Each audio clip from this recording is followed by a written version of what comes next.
Hey guys, thank you for stopping by. Don't forget to subscribe, like, and share. And I hope you enjoyed this interview. Dr. Iliya Gashinbaki, the President and Chairman, Chartered Institute of Forensics and Certified Fraud Investigators of Nigeria, is joining me right here at the table. Dr. Gashinbaki, good to have you join us on the program. It's been a while I've spoken to you. How have you been? Yeah, thank you so much for having me. And it's a pleasure joining you once again. Thank you very much for coming. Now, let's get started. Can you really explain what forensics are? I think we should start from that basics because we shouldn't just take things for granted and expect that people will understand. What are forensics and how can we really deploy forensic investigations? All right, thank you so much for that question. Forensics have been around, and it's a multidisciplinary field that cut across a minimum of 127 disciplines. So it is intertwined between several disciplines. So it's just, you have it a bit here and there, but broadly classified as forensic sciences, and then of course, forensic humanities. Now, for Nigeria, it's been a field that we've not paid much attention to, and especially in the law enforcement space.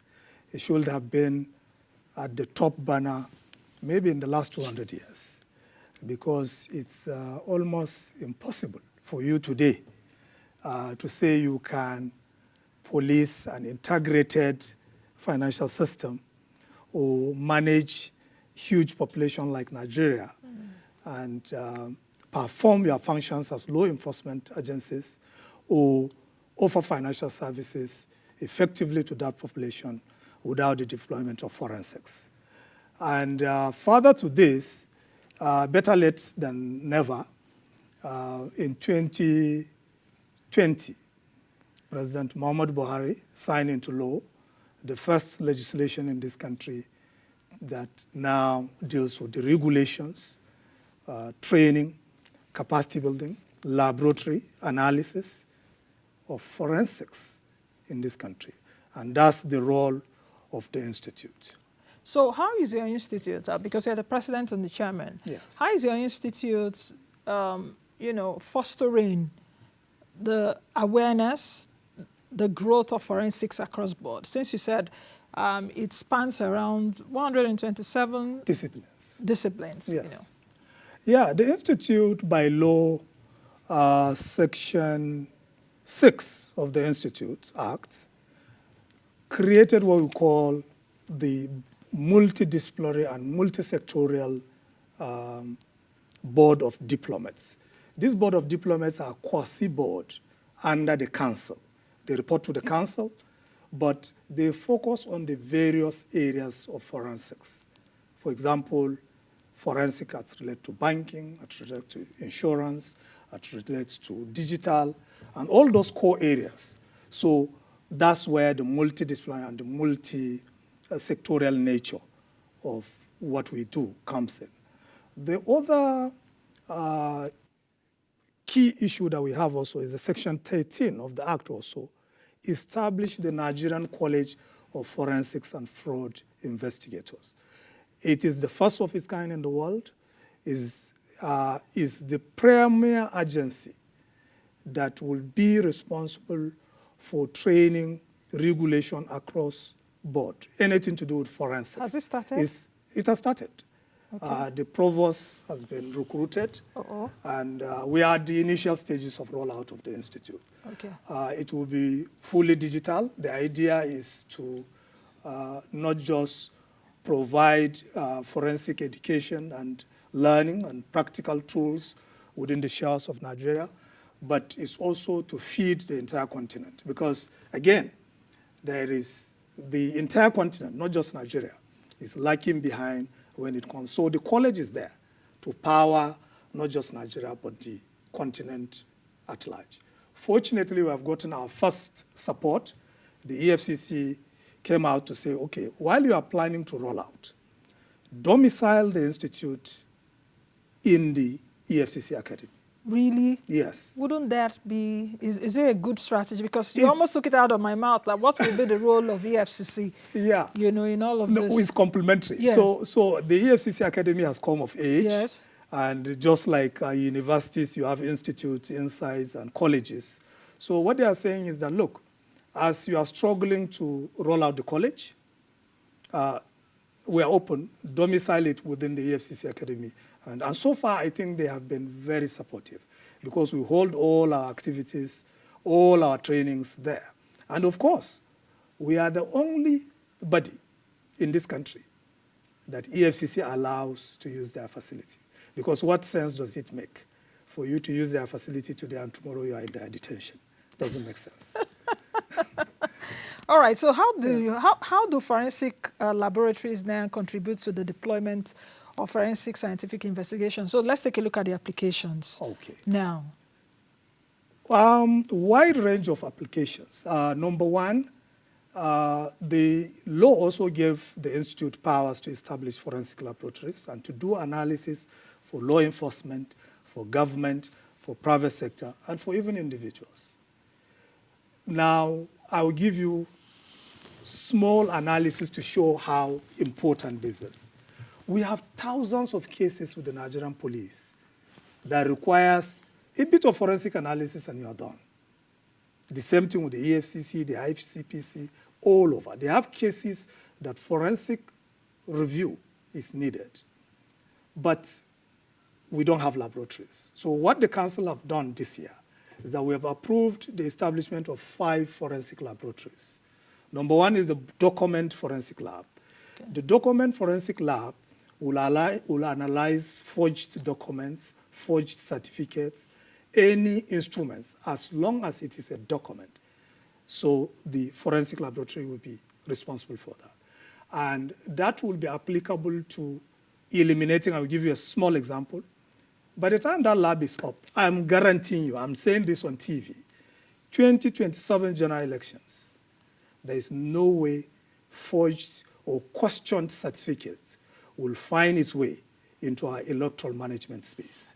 Because for now, we are already talking with the Inter-Party Advisory Council, and we intend to engage INEC so that even before the primaries, we want to subject the candidates that wants to go for primaries to forensic review of all their papers to be sure they are fit and proper before they even stand for election. How about the DSS? Because I know that even, okay, for political appointees or even people that the president appoints or, you know, you must go through a clearance and all of that. Yes. Yet we still see that when people still go through those clearances, a lot more hanky-panky, you still see a lot of things.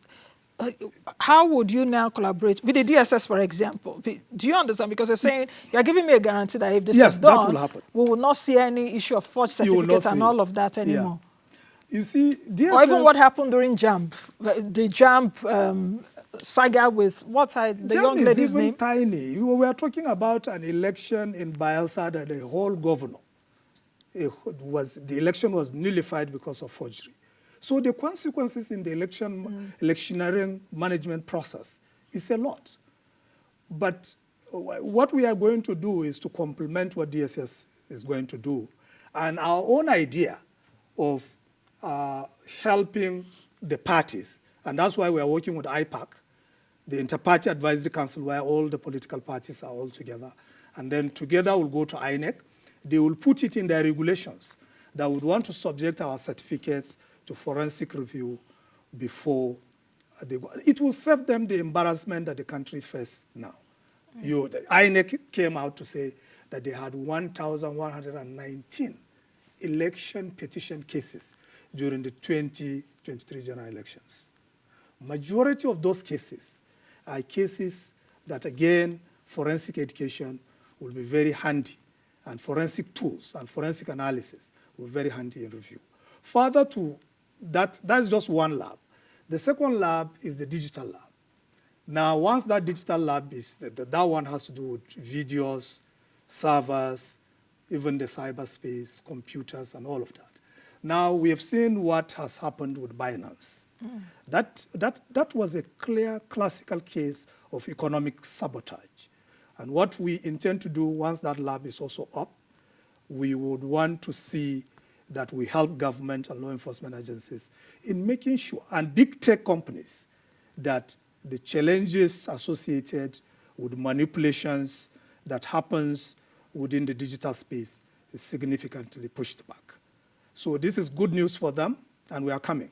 And I'm happy to also announce that NIDA has pledged to work with us to roll out the cyber digital forensic laboratory. So we are working together with NIDA to make that happen. The third laboratory is the medical forensic lab. It will have 2 sections. One section will deal with DNA. Another section, yes, will deal with toxicology. Okay. So that will assist NAFDAC and all of that. Good news for DNA, I think everything associated with that, once that is up. Fingerprints and all that. Yes, it will also solve that. Then the last one is the engineering forensic lab. The engineering forensic lab will have 2 sections. One has to do with design, the section that will deal with structures. Because one of the things that people don't understand is that we have a lot of challenges in engineering, from the basis of design to the EPC itself. So in all this, if you are not conversant with what they do there, a lot of malfeasance and malpractices happen. We have partnered with Koren in that direction. We are going to work together to make sure that we push back the challenges that you have when it comes to that, from structural point of view to concretes and all of that. Then the other section has to do with product specifications. If you look at other countries that are more serious than us, what they are doing in Africa is that they are dumping products. And nobody has the ability to understand and analyze whether the product specifications So you're talking of quality assurance? Yes, and ensuring that if you say these are the specifications of this product, that in terms of quality, and that's what it is. But we have a situation where now you have different product specs, but the product itself is far inferior than that. Okay. Let's talk about the state of infrastructure, the readiness of infrastructure to support this. Because it's one thing to say we're going to do this and that. Yes. How about the state of readiness of infrastructure, perhaps along law enforcement, the judiciary, and all of that? Then secondly, I also want to put a question around corruption. Yes. You know, because when we talk about forensics, people would really link it quickly to corruption. Yes. You mentioned the EFCC. We know that the new EFCC chair is working on bringing up even old cases of corruption. We see the debacle now between EFCC and Yaya Bello, for instance. Yes. We've seen that the American school here in Abuja has refunded the monies and all of that. So how can your institute and also forensic scientific investigation, help in all of this? And when you talk of forensic lab, you know what comes to my mind? I'm a science student. Yes. I said, would this forensic lab be like my chemistry and biology lab of those days? But you understand what I mean? Yes. So I wonder how analytical it will be, but that's just by design. Very, very analytical, yeah. Okay, let me start with, before I come to the forensic infrastructure, let me touch on this Yaya Bello issue. Yaya Bello issue is something, first of all, it's a national embarrassment. But it's also, no one is surprised, because it's a combination, it's a dual tragedy of a combination of incompetence and corruption tied together. And we've seen it in history that no empire has ever survived these 2 things. When you combine corruption and incompetence, then what happens is that by whatever name that empire is called, the time bomb is ticking, it will collapse. What we've seen in Kogi is an absolute disaster for the past 8 years of complete incompetence and absolute lack of governance. And that decline is what we have also seen even across Africa. But again, this is a call for the youth. When Yaya Bello became governor, it was like the youth in Nigeria were so happy that probably this is it. And then we are disappointed. What that means is just not about the age. It's having responsible people regardless of age now. With cases of people like Yaya Bello has demonstrated that. Now to the American school also. First of all, the idea of collecting school fees up to that level. When you deploy the U.S. anti-money laundering law properly, and even the Nigerian Money Laundering Prohibition Act, that is a suspicious transaction on the face of it. For someone to come in to say, okay, I'll pay school fees for the next 10 years or the next 7 years. What happens with education endowment? What happens with several education initiatives that you do for children? If the goal is to say you want to put, but because the money is stolen money in courts, allegedly, as claimed by court depositions, what that means is easily the school would have red flagged this to say this is something of concern and will not take that money. So I would want the American school to go further to see that people must be punished. It should not just go like that. That cannot happen in the US. And then the people involved will go scot-free. So that is on the part of Yaya Bello. On the EFCC, I think they are being unfairly manipulated, that they are doing press trial. I've been part of that system, and I can tell you that the commission is doing a great deal of work. And of course, criminals will always have to way to tint the optics that the right things are not being done and whatever. And then the civil society also, I don't know why, with all the volume of evidence and the court depositions that have been made, they have not come out to rally around the EFCC to say, look, ride on, we need more of this. These are the kind of revelations that we want to see. Now, back to the state of readiness. Yes, state of readiness. Are we ready? We are not ready. And even if we are ready, because what we have currently are just quasi so-called forensic labs here and there. You have it in the police, you have it in the FCC, the ICPC, they have their own, but they are far more inadequate. And of course, the rule for forensic laboratories all over the world, the global standard is that these laboratories are managed privately, so that law enforcement goes to do their analysis there. And then also, even you that is being prosecuted, you can also go to the lab to validate the claim of law enforcement. But what we have currently now is that imagine a police prosecuting candidate A, and then they will use their lab to do forensic analysis and come to, that evidence is tainted already. Because the role of the prosecutor is to prove to court on how to nail the case, to prove his case beyond reasonable doubt before the judge. So what if those forensic evidence have been cooked? So you're talking of crime scene investigation, as it were, this one? Yes, so what happens in developed countries, and that's what the Institute is championing, is that these laboratories are independently run. Law enforcement come to us, financial services come to us, everybody, just like the medical diagnostic laboratories, the way they operate.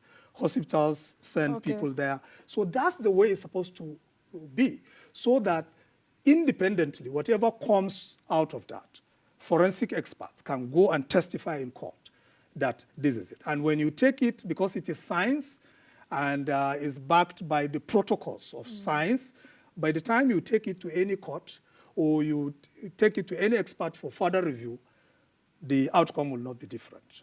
Okay.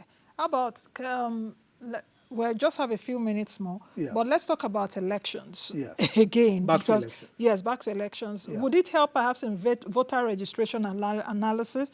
Because for me, when we covered the 2023 elections, I tried to, compare the number of voters that have their cards as against the number of voters that actually come out to vote. Yes. And even scientifically, raised as a scientific person. Yes. I can't, or even analysis, what I do here on the show, I try, which I said at that time, you have different percentages and it's not really up to, so how will this really help then? Financial analysis. Yes. So I also need to speak about that very quickly. Okay, yes. Major consequences for the world, not just for Nigeria. This year, over 3 billion people will be voting, starting with India and US all of that. Now, that shows that the technology has to find a way of managing this. So for forensics, it's so easy. If forensic is deployed. The forensic knowledge is deployed in all these processes, from the integrity of the voter registration itself, to its inspection, to voting, to the deployment of the biometric register, to the IREV. All the things, the beauty of it is that all these things leaves a forensic trail. It's so easy. It's so easy.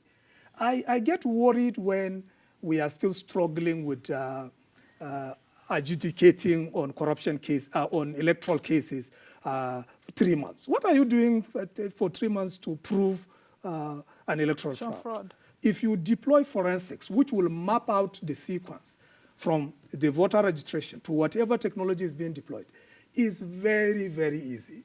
The problem is there is slow adoption of technology and infusion of forensic review into the process. Because even the dispute that we had around the 2023 general elections, for us in the forensic field, is no issue. It is something that would have been resolved with a click of a button. Okay. Because all you need to do is to review the entire processes. And you can't tamper with anything. If you tamper with it, forensic evidence will throw it off. Now, if you have, do you have forensic, have you been able to find out if you have forensic personnel across these major agencies like INEC and police and all of that? What has been their role? Because if we have forensic experts, yes, they should be able to deploy their techniques to that. Very limited, because you know, typically with government, the issue of funding. For this forensic to work, and that's why, like I said, it's better late than never. We've started. The issue is we need to scale up in terms of deployment of more world-class infrastructure that support forensic, training as well, and all of that need to all be fused together. Can anyone be trained? For example, if I want to be, can I? That's what we do as an institute, and we do that every 2 months. Do I need to have any special skill? Yes, mostly now the entry point are people that are already at certain level, because we want to bring in people with residual knowledge. So we are training accountants, we are training lawyers, we are training engineers. Okay, so people like me, we're out of it. No. If I'm interested. If you are. Yes, if I'm interested. Okay, we got a message, or we got a message. Sunday Olada is saying, you have still not explained what forensic is all about. That is, when I asked you what are forensics or what is forensic, can you just basically explain it to Sunday that I just sent this very quickly? We've got to go. Okay. Perhaps you are being too technical. Just make it very primary. Yeah, so in a layman point of view, forensic is just application, the tracing of evidence that eventually will end in court. So everything forensic, there is this perception that whatever you are doing with forensic, so scientific is application or scientific text. Yes, so, but it's just not scientific.